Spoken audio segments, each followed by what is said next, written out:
fact, one on streaming service, and two at the movies. So, without any further ado, let's get right to it. The first one is Zombieland 2. Uh, that's obviously a sequel to Zombieland. This one's called Zombieland, I think, Double Tap. It doesn't actually mean Zombieland 2. But anyway, it's the next chapter in the series.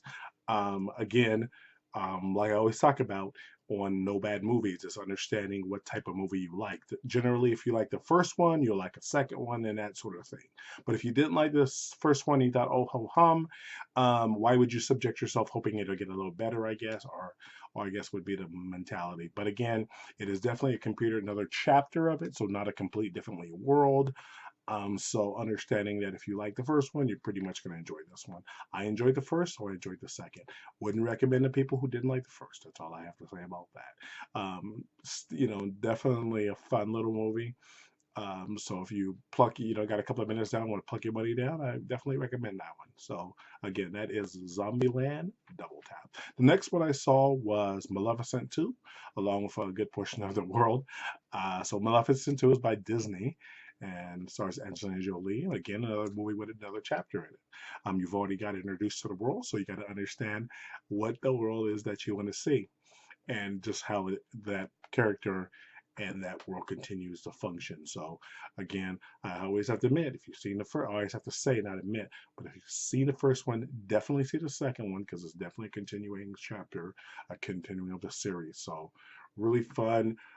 You can definitely see a little bit more detail, bright and vibrant colors, and a little bit, a couple of more added, characters, and of course, a little bit more story. So enjoyed that one too. So definitely recommend that one.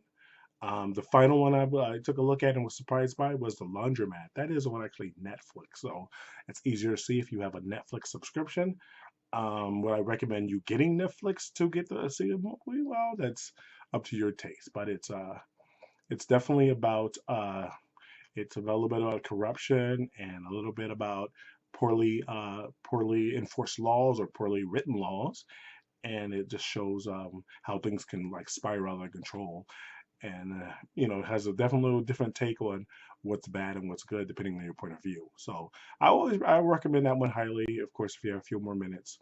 I know a lot of people will think it's politically motivated, or if you fall on this side, and that's actually not why I recommend it. I just thought for a minute it's got its point across, and I don't think that if you're intelligent in one way or the other, you should be moved by someone's opinion if that's not yours.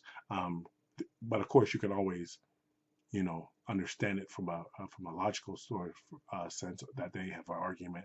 So again, understanding that, I'm not going to go too deep in politics. It is a good movie. It does get its point across. So I recommend it if you have Netflix. So take a look. So again, those three I have for this week is The Laundromat on Netflix, Zombieland 2, and Maleficent 2, both at the theaters. All three I recommend. So this is the first in a long time that I like all three movies I did see. So thanks again, as always, for your time. I appreciate you and your time. So hopefully you'll come back again and see what I have to offer on the other movies. As the weeks and months go by, I'll start putting out some of the classics that I think are really good movies that maybe can understand how I pick movies and how I understand movies. Mine may not necessarily be classics or some sort of pattern to it. It's just kind of what I find interesting. So again, that's Brian Boatwright. Thanking you very much for watching No Bad Movies. And I thank you very much, and we'll talk to you soon. Bye-bye.